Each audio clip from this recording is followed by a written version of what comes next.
Pronto. Está bem melhor. Oi?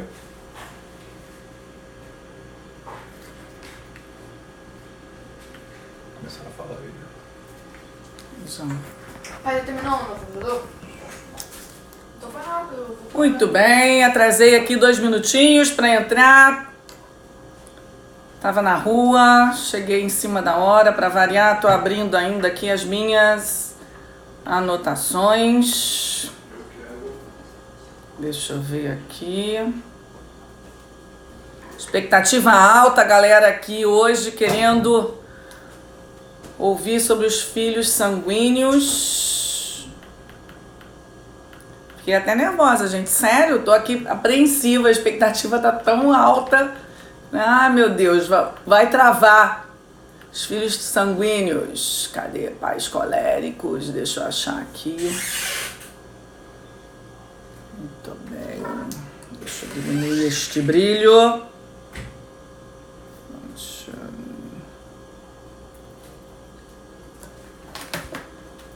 Muito bem. Enquanto a gente espera o pessoal que está entrando, queria só comentar uma coisinha aqui com vocês, um pouquinho do que eu tenho recebido aqui pelo direct ou pela caixinha de perguntas, né? E eu volto a insistir, né? Educação não tem receita, né? Não tem receita de bolo para a gente trabalhar com os filhos. É lógico que tem algumas orientações que podem ajudar a gente bastante a pensar, a refletir, até mesmo a conhecer melhor os nossos filhos, para a gente poder tomar a decisão ali e educar da melhor forma.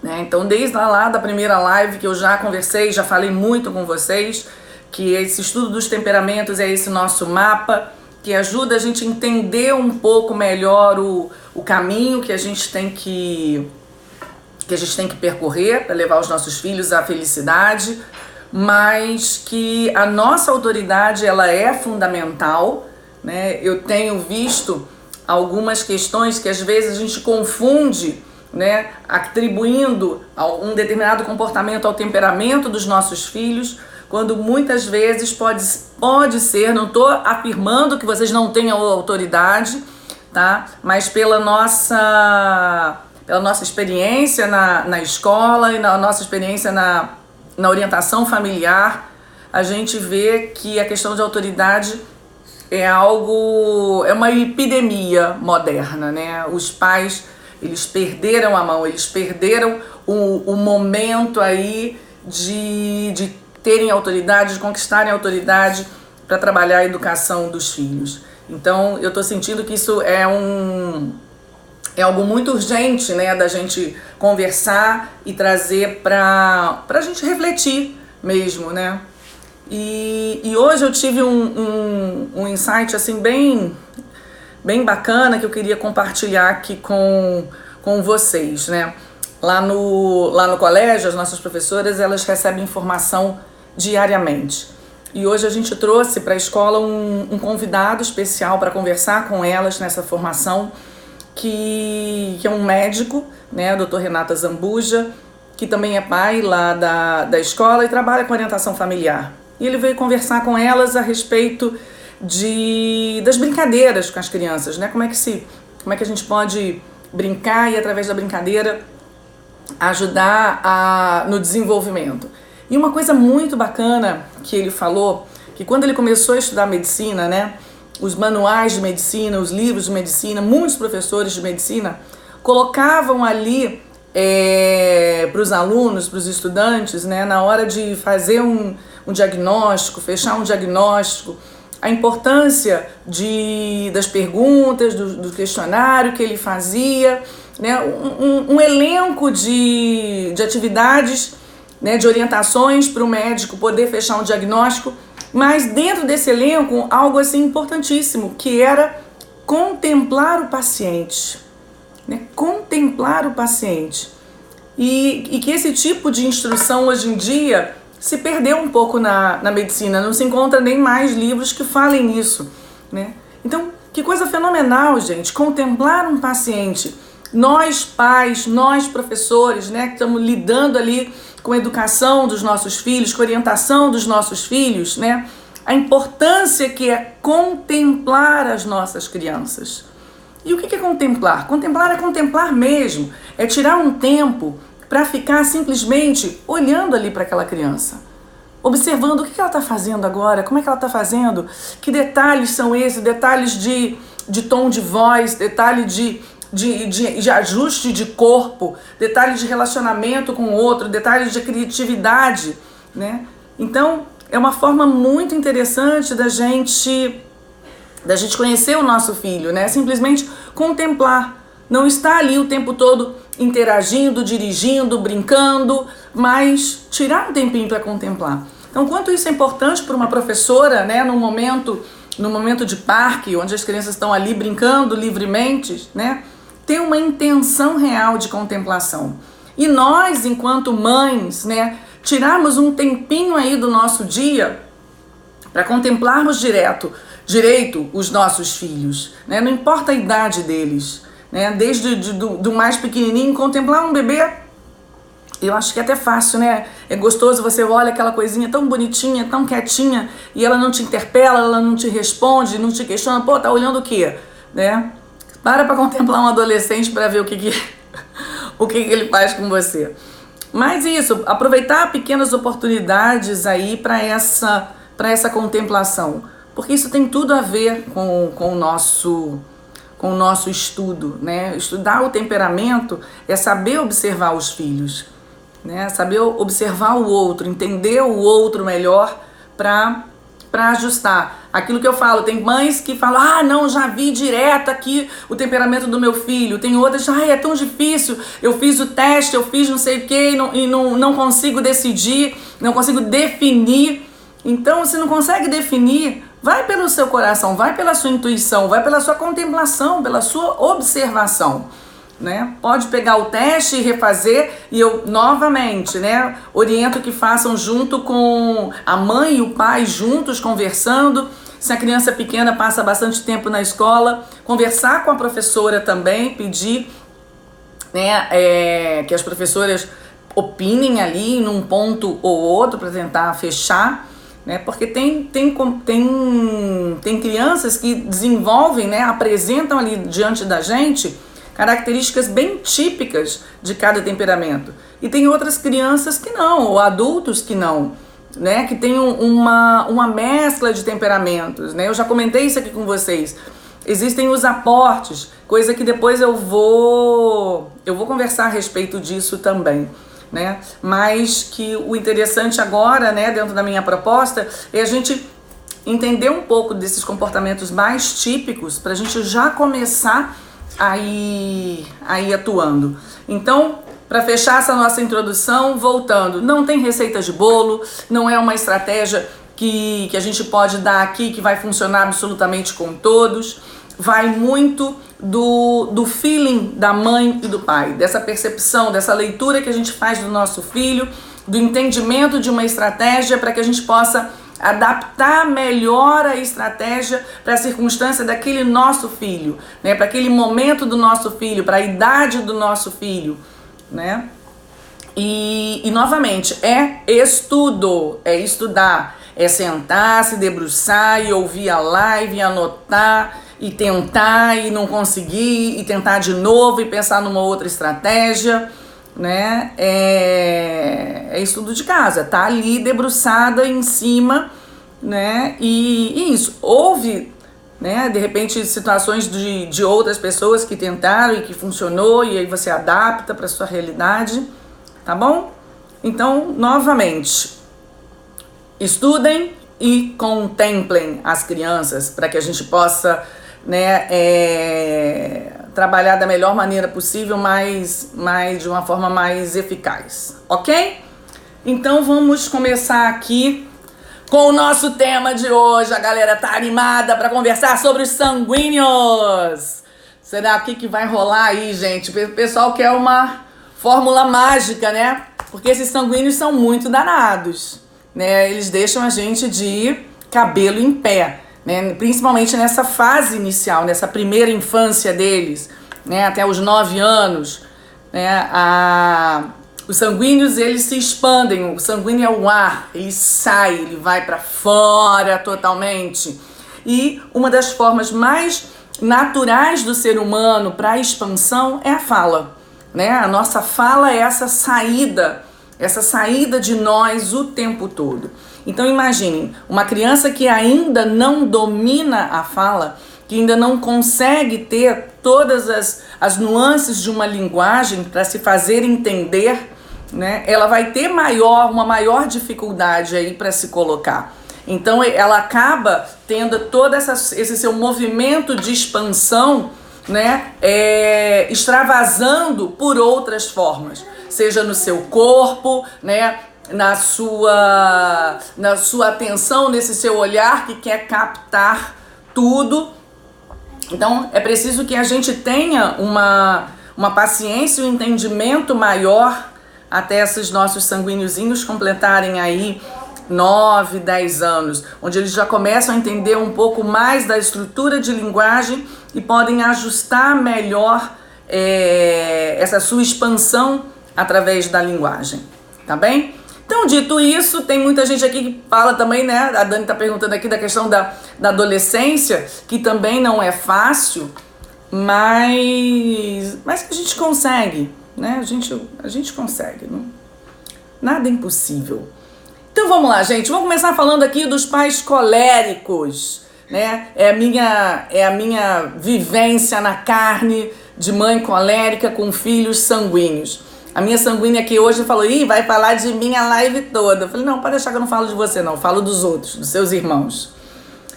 Então, é uma relação favorável para a comunicação, né? O colérico, ele se expande, ele também tem uma questão de fala aí muito importante, que aliada ao processo de comunicação do sanguíneo, dá uma interação bem bacana aí entre eles, né?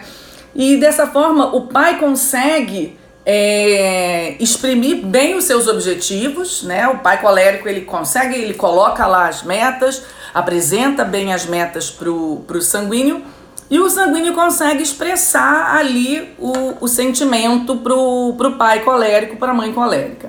Então, atenção para os pais coléricos fazer a leitura correta desses sentimentos, estar atento a esses sentimentos que o seu filho sanguíneo está expressando ali na hora, né? Não julgar aquilo como uma fraqueza dele, como uma tentativa de fuga. Essa expressão de sentimento dele é algo importante para ele. Ele precisa da sua atenção. Com a sua atenção, você vai dando atenção para o seu filho sanguíneo, você vai conseguir, né, ter ele mais junto de você, é mais fácil de você lidar e orientar o seu filho sanguíneo. Então, muitas vezes, os pais coléricos tendem, né, a não valorizar muito essa questão do sentimento. Então, fica essa dica, né? É preciso que a gente coloque esse esforço para captar o sentimento dos filhos e corresponder. Eles precisam da nossa correspondência. Eles precisam de um carinho, de um afeto físico, né? Às vezes, para uma mãe colérica seca, tem um pouco essa dificuldade. Então, pode tratar de forçar uma barrinha aí para dar mais beijinho, para dar mais abraço, principalmente nas meninas que ainda são mais sensíveis nesse sentido, tá bem? Muito bem. Muitas vezes, né, o pai colérico tem aquela tendência de dar logo comando, né? Um comando objetivo, um comando... Eu tô com uma colérica aqui, pegando o copo agora, sabe que não é para entrar, mas tudo bem, né? Dá aquele comando objetivo direto, né? E pode ser que o filho, num determinado momento, né, de bate pronto, ele responde, ok, entendi, né? A tendência do sanguíneo, né, dentro da sua superficialidade, é dar uma resposta imediata de que, ok, entendi, combinado, vou fazer. E aí o pai colérico, né, o que ele entende? Ah, não, ele entendeu, ele falou que vai fazer. Aí o pai colérico vira as costas, acreditando que o seu filho vai cumprir com aquilo que ele falou que ele ia fazer. E de repente, quando ele volta, o que ele se depara? Ué, não fez nada? Esse cara tá me enganando. Como é que pode? Né? O que ele está fazendo? Ele falou que entendeu, eu expliquei tudo para ele, eu fui muito clara no meu comando, né? Eu sou uma colérica. E como é que ele não me ouviu? Né? Ele ouviu. Só que tem isso, o sanguíneo ele não aprofunda, ele pegou aquilo no ar, mas naquele tempinho que você virou, que você deu as costas, apareceu certamente algo muito mais interessante para ele fazer. E ele foi fazer aquilo que era mais interessante para ele, né? Aquilo que chamava mais atenção. Porque geralmente, né, quando uma mãe, né, dá um comando, dá uma orientação ali, vamos e venhamos, né? Certamente não é algo muito gostosinho de se fazer, né? A gente está cobrando ali algum comportamento, algo importante para ser feito, que ele já deveria ter feito, certamente, e não fez. Então é algo que é mais duro de se fazer. E aí, não, tudo bem, entendi, vou fazer sim. Então, a intenção dele, acreditem, é até real de fazer. Naquele momento que ele está te ouvindo, que você está explicando e que você falou, ele tem uma intenção real até de cumprir. Só que ele não tem uma capacidade de dar uma estrutura nisso, nesse comando, e partir para cima para fazer. Porque tem outras coisas mais interessantes ali para ele, que roubam essa atenção dele. E pode até acontecer dele iniciar, né? Não tinha nada tão interessante para fazer, eu entendi o que tem que ser feito, tudo bem, eu vou lá e faço. Só que a percepção dele do que tem que ser feito não é a mesma percepção de uma mãe colérica, tá certo? Então ele vai fazer lá daquele jeitinho dele, que é aquilo que eu costumo brincar, né? Vai lá e arruma o seu quarto, né? Então o sanguíneo, o que ele faz? Ele viu que o quarto todo bagunçado, mas o que ele viu? Ele viu uma camiseta no chão.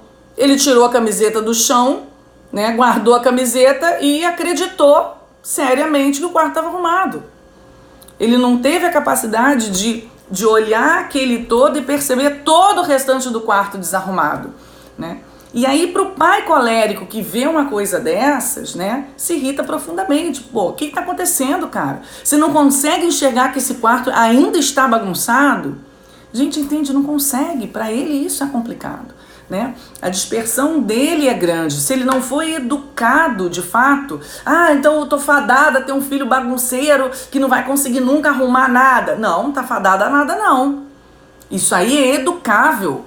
A gente pode educar isso. Então, quanto mais cedo a gente entende isso e mais cedo a gente ajuda o nosso filho sanguíneo a fazer, né, a aprender a fazer, aprender a se organizar para arrumar as coisas e cumprir os comandos, né, ele vai crescer e vai conseguir dar alguma estrutura e alguma ordem para isso. Tá? Mas em princípio é isso mesmo, ele não consegue, ele tem um grau de dispersão aí, ou porque tem algo muito melhor para ele fazer, ou porque simplesmente, né, para ele arrumar é só arrumar aquele pequeno aspecto ali, né?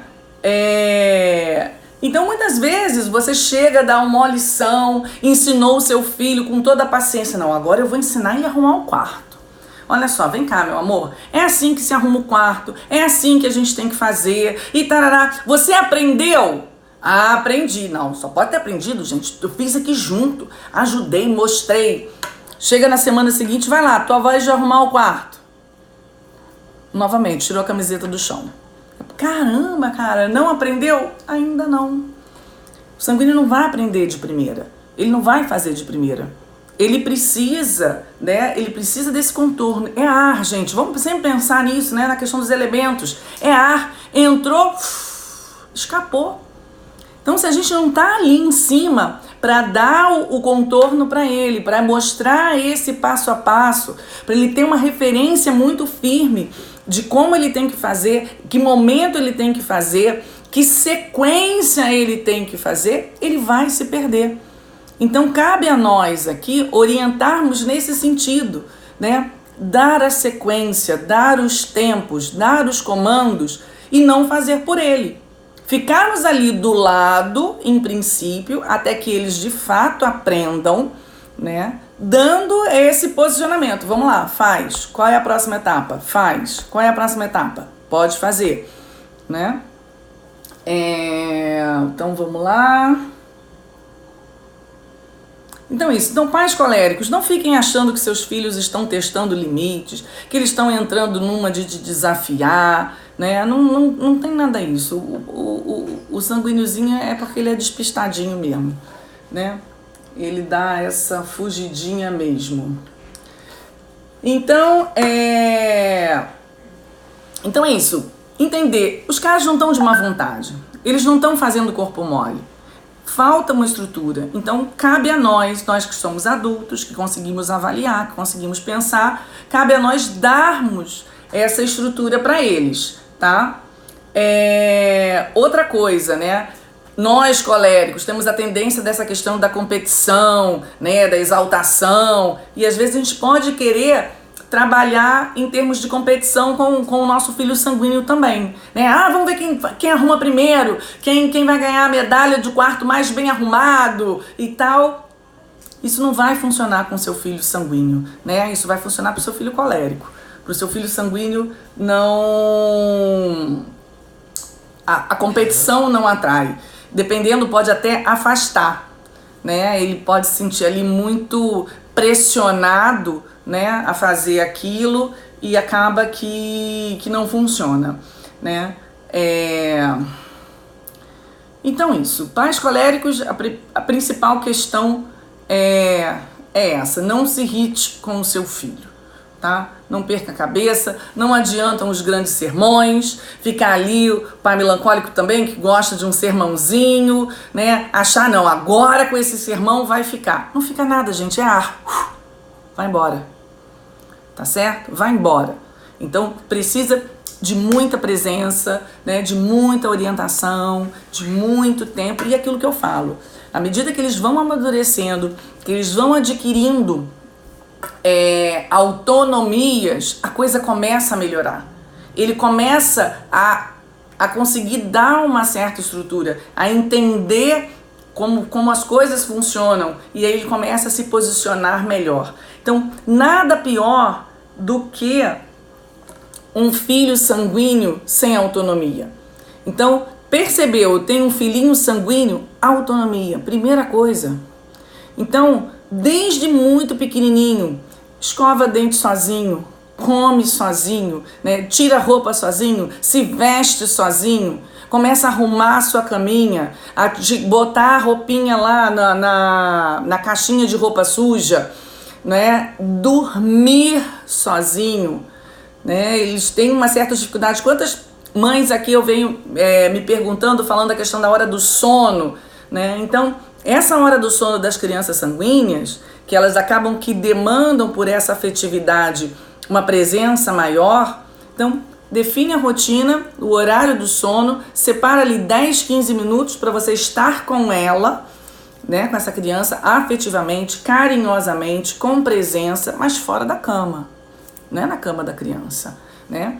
E aí permitir que ela durma e aprenda a dormir sozinha. Isso vai ser fundamental para o seu filho sanguíneo, tá? Quanto antes uma criança sanguínea dormir sozinha, né, sem a presença dos pais no quarto, sem a presença dos pais na cama, sem a presença dos pais no quarto, sem a saída para quarto de pai à noite, mais fácil vai ser você conseguir conquistar as outras questões com seu filho, tá? Então, pensem sempre o que ele pode fazer sozinho.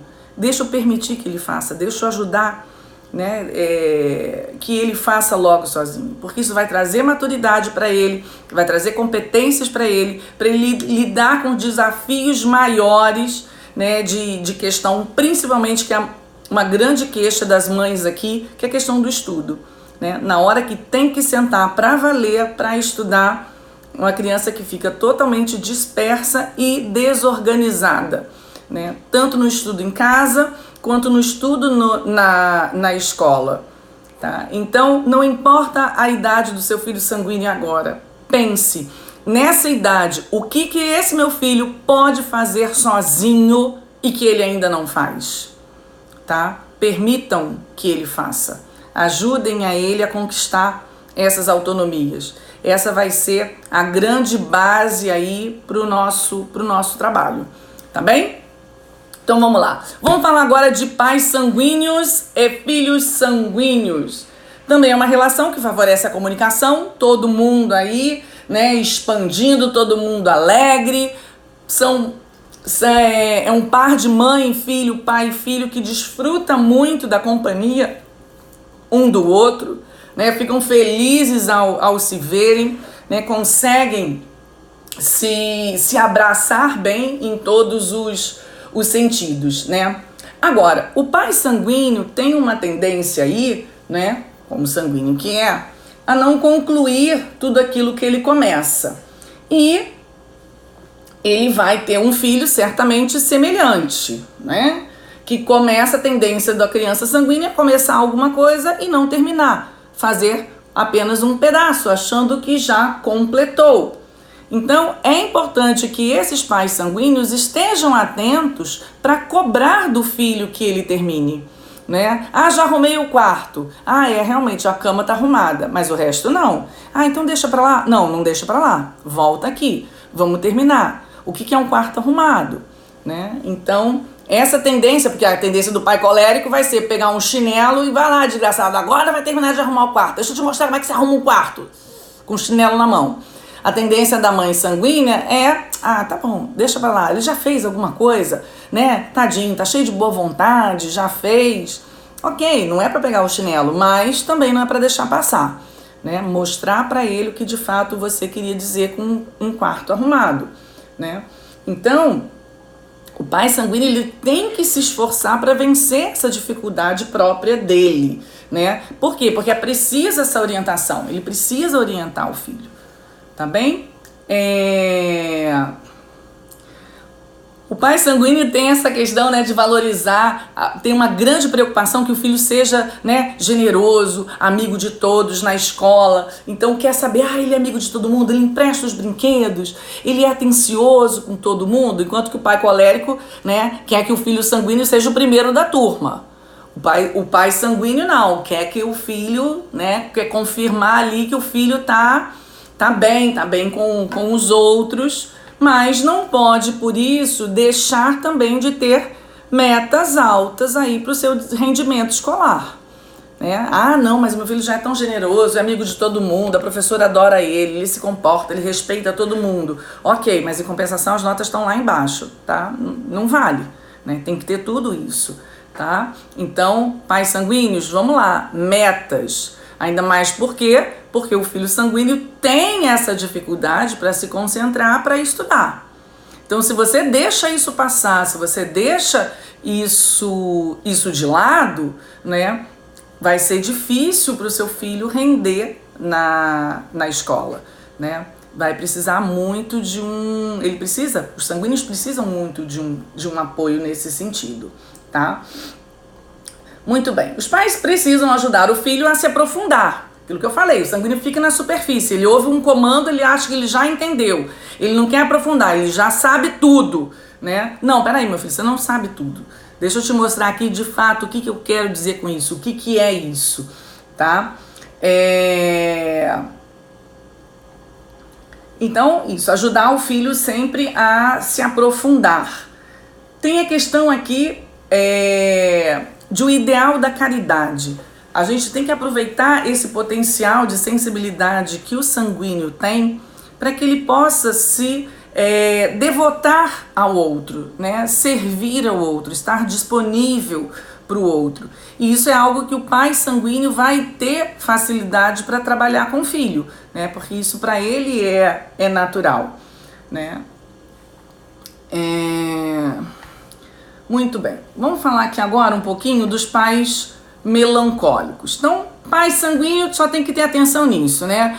Meta, manter meta para o filho, principalmente na questão dos estudos, acreditar que isso é importante, que ele ter um apoio vai ser importante para ele, tá? E terminar o que começou. Muito bem, os pais melancólicos com filhos sanguíneos, tá? É uma relação que pode ter uma dificuldade, gente, né? Por quê? O pai melancólico tem aquela tendência ao perfeccionismo, tem uma questão muito forte com a ordem, com a organização. E o filho sanguíneo é aquele que por onde ele passa, né? Gente, por onde ele passa ele levanta poeira. É furacão, né? Então, isso traz um incômodo muito grande pro pai melancólico, né? A questão da bagunça, a questão da dispersão, a falta de foco, né? De metas, não conseguir se propor metas àquela criança. Então, isso gera, e o pai melancólico, ele tá guardando tudo aquilo. Então, o problema, né, desse pai melancólico com esse filho sanguíneo que vai guardando, mas chega uma hora que ele, uau, explode, né? O pai melancólico, ele guarda, mas tem um limite. Então, muitas vezes acontece isso. Esse pai melancólico vai e joga uma carga depois muito grande no filho sanguíneo, tá? E geralmente, quando essa explosão... A explosão do melancólico é um pouquinho diferente da explosão do colérico, né? O colérico vai explodir fisicamente, né? O pai melancólico, ele explode com uma enxurrada de críticas, com uma enxurrada de sermão e de comentários, e apontando milhões de defeitos e de milhões de dificuldades em cima daquele filho. Então, é essa explosão, né, de pensamentos que ele ficou elaborando ali o tempo todo, tá? Então, cuidado, pais melancólicos, porque as palavras, elas ferem tanto quanto muitas vezes um castigo físico aí, né? Um tapa, uma chinelada, tem determinadas cargas de palavras aí que podem marcar o seu filho, né, pro resto da vida. Então, muito cuidado com isso. Em geral, os tópicos de conversa, né, de pai melancólico são as situações difíceis e negativas, né? Porque o melancólico é isso, o melancólico, ele tá sempre vendo, né, as dificuldades, como ele vai vencer aquilo, porque as coisas são muito difíceis. E, em geral, ele traz esse tema para a conversa com o filho, tá? E, além de confrontar com essas dificuldades, né, é uma coisa de criticar muito, né, as situações, de criticar um pouco as pessoas. E aí, a criança sanguínea, ela não capta isso, tá?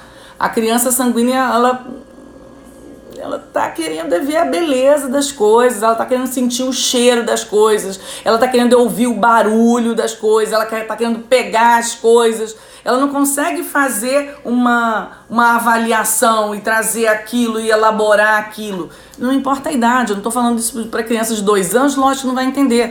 Mas muitas vezes, né, um pai melancólico vai ter uma conversa com um filho sanguíneo de 8 anos... tá? E tá, assim, nessa vibe de críticas e de argumentos e de análises.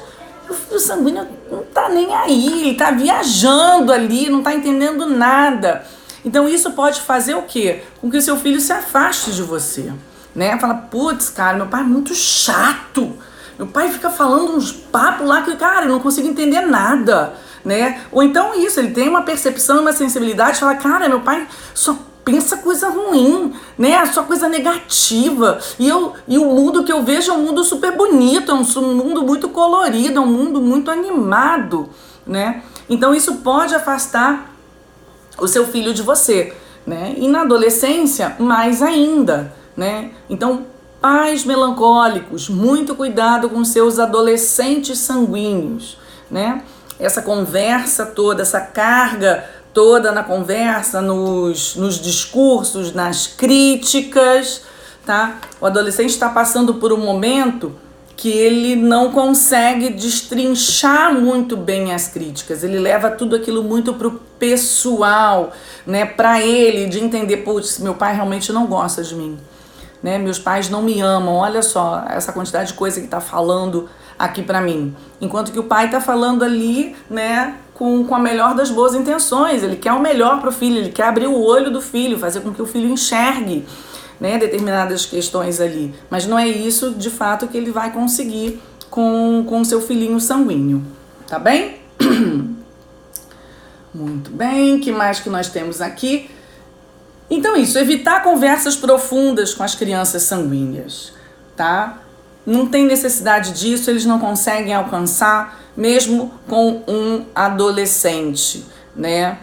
Ah, mas eu não vou falar coisas profundas nunca com meu filho? Não, vai, mas à medida que você perceba realmente que ele tem maturidade para digerir aquilo, para entender aquilo, para te dar uma resposta, tá bem? Isso, os pais melancólicos têm uma tendência maior a achar que os seus sanguininhos são muito frívolos, né? Mas por isso, eles são sensitivos, é a questão da sensibilidade, né?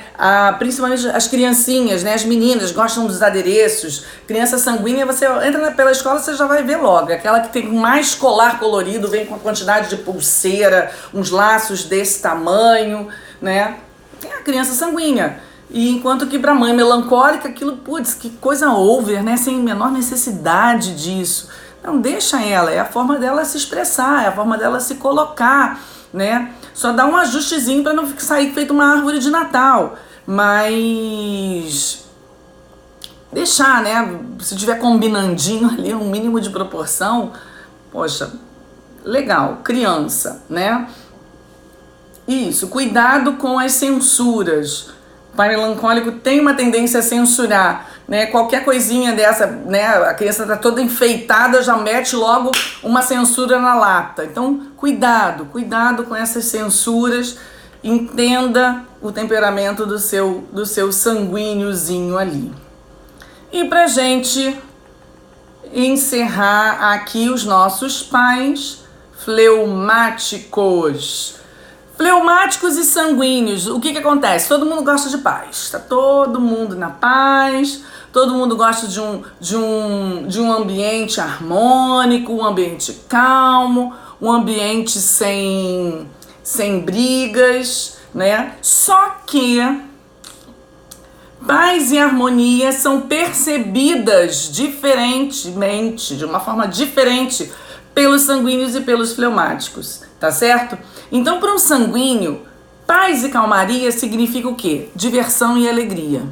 Ele está se divertindo, ele está alegre, para isso para ele é paz. Isso para ele é paz. Mas para um fleumático, não. O que é a paz e a tranquilidade para o fleumático? Né? É o sossego mesmo, né? É aquele ambiente que proporciona a ele uma oportunidade dele ficar quieto na dele entrar,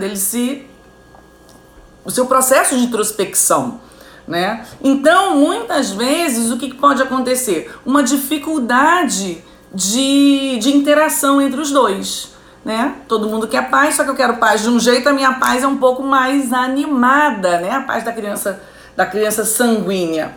Então, os pais fleumáticos precisam ter atenção nesse sentido, né? Dá oportunidade de diversão para o seu filho sanguíneo, dá oportunidade, de fato, dele expandir, dele brincar. Então, aproveita, usa isso ao seu favor, pai fleumático, né? Usa isso como aquele motor que você precisa, né, para se movimentar um pouco mais, para sair um pouco da sua introspecção, da sua inércia, né? Poxa, vou fazer isso. Tem um motivo melhor do que fazer isso pelo meu filho, pelo meu pequeno sanguíneo que gosta aqui de uma coisa animada, que gosta de uma diversão, que gosta de um passeio no parque, né? Eu tenho uma história aqui de casa que é assim, que é emblemática, né? E eu nem entendia nada de temperamento ainda nessa época. O meu mais velho é sanguíneo e aí eu pedia muitas vezes, né? Tava com os outros pequenos em casa, então, ai, Felipe, né? Desce com ele, vai brincar, vai dar uma volta, vai fazer alguma coisa com essa criança lá embaixo e tal. Aí Felipe, não, na hora, né? Não, pode deixar, vou sair com ele. Aí quando eu via, tava uma revista, o Felipe, né? Pegava o Pedro, pegava o carrinho, alguma coisa assim, com uma revista embaixo do braço. Eu falei, hã? Revista embaixo do braço? Eu falei, ué, vou descer com ele. Cara, você vai descer com ele ou você vai ler uma revista, né? Então, para esse pai fleumático, né, descer com a criança, para a criança poder brincar, espairecer, ok. É a criança lá brincando, espairecendo, fazendo o que fosse, a criança de 3 anos sozinha, e o pai sentado lá, lendo tranquilamente a sua revista. Então, pais fleumáticos, descer com seu filho, brincar com seu filho, não é estar no parque lendo uma revista, lendo um jornal, ou hoje em dia, né, com o telefone na mão. Não é isso. é estar de fato com o seu filho. E o pai fleumático tem uma vantagem aí, naquela minha conversa logo do início hoje, né? Da contemplação. O pai fleumático tem uma capacidade aí de contemplar. Então, por mais que você não esteja muito animado para sair brincando, correndo, andando de bicicleta, chutando bola, essas coisas todas, né? Aproveite para contemplar. Aproveite para observar, né? Constrói ali algo de observação e para depois trocar com o cônjuge, né? Então, às vezes a mãe é que é fleumática e dá o pai sanguíneo em casa, o pai colérico em casa. Então, a mãe fleumática vai lá, aproveita, observa, contempla e traz o resultado disso para o seu parceiro, né? Traz esse resultado para vocês trocarem ideias aí e ver como vocês vão poder ajudar da melhor maneira o seu filhinho sanguíneo, tá bem?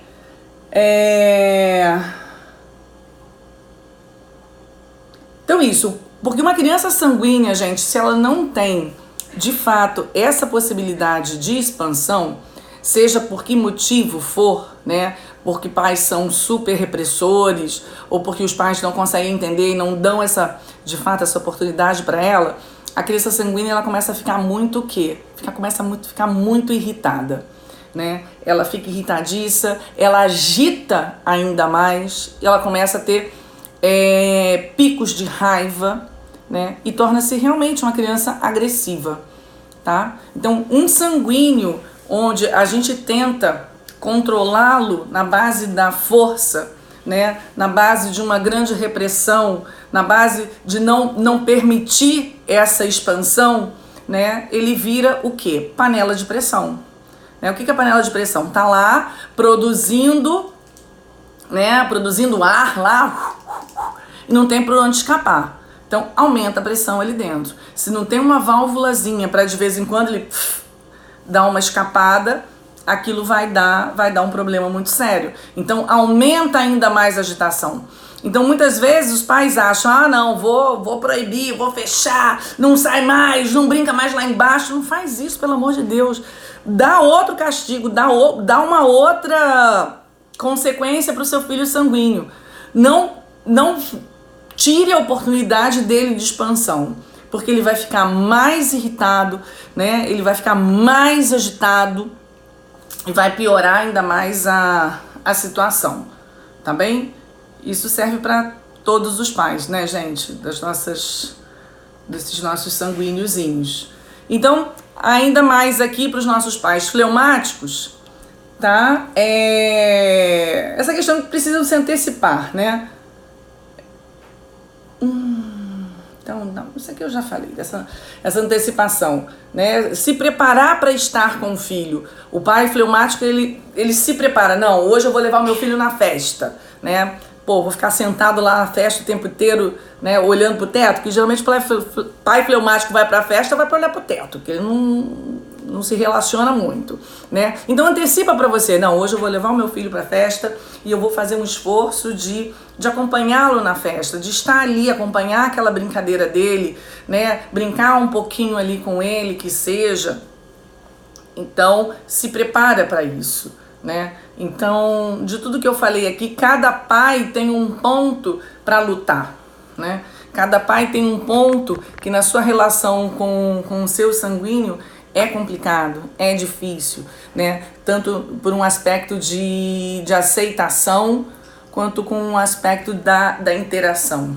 Então a gente precisa, né? São as crianças que de fato, gente, mais demandam dos pais nessa fase. Mas acreditem, depois que eles amadurecem, eles ficam muito tranquilos, tá? Depois desse processo de amadurecimento deles, eles ficam muito tranquilos. A nossa relação é uma relação que vai ser uma delícia, uma relação onde a gente, de fato, desfruta dos nossos filhos. Vão se tornar grandes companheiros, crianças, né, jovens que nos ouvem, que têm uma capacidade de nos ouvir, de nos acolher, tá? Então, não fiquem achando que é o fim do mundo, não. Que a gente pode, a partir de agora, desde já, ajudá-los muito nisso. Então, como a gente ainda tem aqui alguns minutos, vou dar uma recapitulada daqueles pontos que eu acho que são os pontos mais importantes, independente aí do nosso temperamento enquanto pais, né? Tô vendo aqui da questão estão comentando aqui da questão dos esportes, né? Essa tendência do sanguíneo de cada hora tá querendo fazer um esporte diferente, uma atividade diferente. Então, lembra do que eu falei, é preciso que eles amadureçam. E amadurecer, tá? É algo que dói, tá? Amadurecer requer um certo esforço. Então, tudo que implicar em esforço para os nossos filhos sanguíneos, é importante que a gente permita que eles passem por isso, tá? Ah, mas ele vai ter que... isso é muito difícil para ele, vai ter... Então, ótimo. Essa é uma grande oportunidade de você educar o seu filho sanguíneo, né? Ah, não quer mais, não tá querendo mais nadar, tá complicado e tal. Ótimo. Deixa ele enfrentar esse contragosto, né? É um contragosto para ele. Então, para uma criança sanguínea, é importante passar pelos dissabores, passar pelo contragosto. É isso que vai ajudá-lo a amadurecer, né? Então, que seja na alimentação, que seja no esporte, né? Numa atividade de dia a dia. Você percebeu que o seu filho ali tá meio a contragosto, né? Não passa a mão na cabeça dele, não. Permita que ele enfrente esse desafio, né? E aí eu costumo brincar, vai enrolando, cara. Ah, não quero mais fazer natação. Não, mas olha só, é importante para essa saúde, é importante por isso, é importante por aquilo, e não tem outro horário, e a mamãe não tem agora como, sei lá, te levar para fazer uma outra atividade física, ou então vamos combinar aqui, você ainda vai fazer mais 2 anos dessa atividade para depois a gente pensar numa outra atividade, né? Fazer com que ele, de fato, se comprometa com aquilo e faça mesmo a contragosto, tá? Então não é um castigo, né? A gente não tá no sentido assim de castigar os nossos filhos, não é nada disso, mas é porque é importante para ele se vencer nesse sentido, né?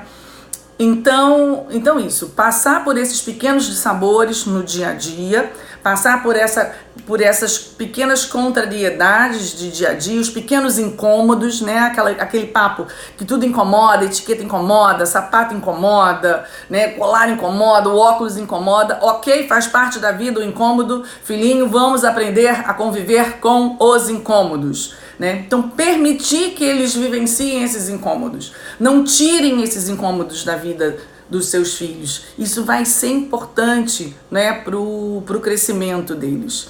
Depois, a questão da estrutura, né, da ordenação das atividades. Pensem sempre, né, em escalonar a atividade. Deixe sempre o passo a passo. O que é arrumar um quarto? Arrumar um quarto é começar a arrumar a sua cama. Agora tem que explicar o que é uma cama arrumada. Uma cama arrumada é o lençol esticado dessa forma, o travesseiro neste ponto, o pijama neste lugar, né? Então, dá um passo a passo para eles. Então, depois de arrumar a cama, o que a gente precisa fazer? Precisa verificar se todas as roupas estão guardadas. E aí, roupa limpa fica guardada em tal lugar, roupa suja vai para tal lugar, né? Depois a gente precisa olhar a bancada de estudo. E o que tem na bancada de estudo? O que tem que fazer? Tal material é nessa gaveta, tal material é nessa estante. Então, o sanguíneo, ele precisa, né, dessa orientação, dessa estrutura, né, de cada atividade, passo a passo para cada atividade.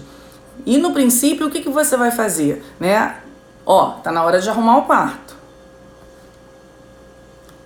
E aí?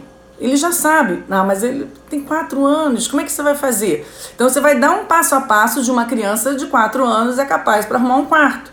E aí você faz um desenho, você pede para ele desenhar aquele passo a passo. Se ele já é maiorzinho, já lê e escreve, né, ele vai fazer um papelzinho lá com passo a passo da arrumação do quarto dele, com passo a passo do banho dele. Tá? O que ele precisa para tomar banho? Ele precisa levar isso, ele vai primeiro lavar isso, depois vai enxaguar aquilo, vai fazer, né, passo a passo, bota ali por escrito. E aí você vai falar, pronto, agora é a arrumação do quarto. E você fica ali do lado esperando, vamos lá. Ah, mas o que eu faço? Ué, meu filho, tá lá, olha lá a sequência da arrumação no seu quarto, lê. O que você tem que fazer primeiro? Né? Você não vai dizer nunca para ele, não é para ficar no pé dizendo, agora faz isso, agora faz aquilo outro. Isso vai criar uma dependência, ele só vai fazer porque você está mandando. Mas se aquilo está por escrito, aquilo está ordenado, o que você tem que fazer é cobrar que ele leia aquilo e que ele cumpra aquilo que está ali. Então, ele mesmo vai internalizando aquele passo a passo, né? E perceber a questão, né, do tempo para fazer as coisas. Não dá para dar uma atividade onde um sanguíneo vai ter que ficar 1 hora direto se dedicando àquela atividade. Ele não vai conseguir, ele vai dispersar, né? Então, fazer um escalonamento dessas atividades, dar intervalos, eles precisam dos intervalos, né? Então, começa lá, 5 minutos de atividade, 5 minutos de intervalo. Daqui a pouco aumenta, dependendo da idade, né? 10 minutos de atividade com 5 minutos de intervalo. E aí aquilo que eu falo, observação. O filho é seu, é você quem está ali o dia inteiro com ele. Você que sabe como você vai ordenar esse intervalo. Que tipo de intervalo você vai dar? É só uma caminhada para beber uma água? Ou não? Ele precisa de fato mudar de atividade? Isso aí você vai conhecer. O princípio é esse. As atividades fatiadas, escalonadas, bem explicadas, tá certo? Com um passo a passo, onde você não pode ficar dizendo qual é o passo a passo na hora que ele está fazendo. Ele é que tem que ir lá e conferir. O que eu tenho que fazer agora? E agora, o que eu tenho que fazer? Daqui a pouco você volta, faltou um monte de coisa. Meu filho, olha só, acho que você parou no passo 7. Volta lá, confere se você foi até o fim, né? A mesma coisa, à medida que eles crescem e começam a estudar, né? Ter na bancada de estudo um passo a passo para o estudo. Explicar, ensinar a estudar. O que você tem que fazer primeiro, né? O primeiro de tudo é abrir a sua agenda. Na verdade, o primeiro de tudo é abrir a mochila. Porque às vezes, dependendo, se você tiver um sanguíneo como o meu, ele vai sentar para estudar sem nem abrir a mochila. Mãe, tô aqui, vamos estudar, vou estudar. Peraí, tu vai estudar o quê? O vento? A mesa? Tá? Tem a capacidade de sentar para estudar sem nada para estudar. Aí você pensa, a mãe sanguínea pensa, pô, tá brincando com a minha cara, né? Ele está querendo tomar uma bifa mesmo. Não quer, gente. Eles têm essa capacidade. Aceitem isso. Então, passo a passo. É hora de estudar? Pega o seu passo a passo do estudo e começa. Pronto. Agora, percebeu que ele dispersou? Cabe a nós essa atenção. Não dá pra gente estar o passo a passo, tá tudo escrito ali, a gente vira as costas e vai fazer outra coisa. No princípio não dá. No princípio tem que ter a nossa presença firme ali e falar, ué, tá fazendo o que agora? Cadê? Não estava estudando? Vai lá, pega lá. Vai lá, volta, para que passo que você estava? Vai fazer. Né? Então a gente vai nesse princípio dando esse tipo de contorno, dando a nossa presença ali, né, para trazê-lo de volta, para que ele mesmo faça, ele vai conseguir. Tem uma hora que vai conseguir. Pode ser que só depois dos 17, né? Ontem ou anteontem, sei lá. Foi engraçadíssimo. O meu de 17 é que vou estudar. Tá ótimo. Eu tava estudando também, tava sentada aqui na sala estudando. Daqui a pouco um bando de livro de matemática e caderno e lápis e borracha. Eu falei, putz, coisa boa, né? Que uma prova aí de final de ano não faz a pessoa fazer. Sentou, estudou. Vocês sabem o que ele teve a capacidade de fazer? 3 exercícios de trigonometria. 3 exercícios. Levantou, deixou tudo do jeito que estava e foi fazer outra coisa.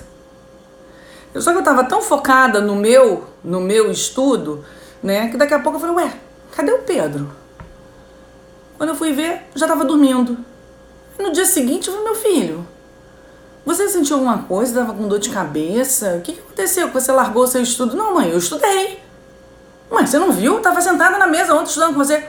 Meu filho, você fez 2 exercícios. Ele, não, mãe, fiz 2 não. Eu fiz 3 exercícios de trigonometria. Cara, incrível isso. O cara, ele saiu daquela mesa achando que de fato ele estudou. Ele fez 3 exercícios de trigonometria. Ele teve a capacidade de armar um circo violento, fazer tudo, sentar, fazer 3 exercícios, estudei, entendi, foi dormir e ainda largou tudo bagunçado em cima da mesa. Entendeu? Então é isso, gente. Tá vendo? Nosso desafio é isso. Agora, é um amor, é uma criança super... Criança não, né? Um marmanjo super delicado com a mãe, com os amigos, atencioso, consegue perceber nuances aí no relacionamento que são, assim, tremendas. Mas pro estudo, né? Até hoje a gente precisa desse contorninho. Tá bem, gente? Então o nosso tempo já tá aí acabando, né? Espero que eu tenha ajudado vocês aí com algumas ideias. Então, sempre pensando nisso, né? O que eu dou aqui são ideias para que a gente possa confrontar com a realidade de cada um, né? Em função da idade dos nossos filhos, das circunstâncias de casa, para que a gente possa ir pensando de fato em cada um a melhor maneira, tá bem? Semana que vem a gente vai conversar finalmente sobre as criancinhas melancólicas. Ao longo da semana vou continuar colocando aí algumas coisinhas nos stories. Vamos ver se amanhã ou depois eu já subo essa live para o YouTube. Tem gente que ainda não está recebendo o e-mail com os links, né? Tem gente que me manda pelo direct o e-mail e eu consigo ajustar lá no sistema, que às vezes aqui o sistema diz que mandou, mas de fato a pessoa não recebeu, não tem problema, eu consigo ajustar aí. Tá bem, gente? Valeu, espero que essas mães se animem com essas criancinhas sanguíneas lindas e maravilhosas. Boa noite!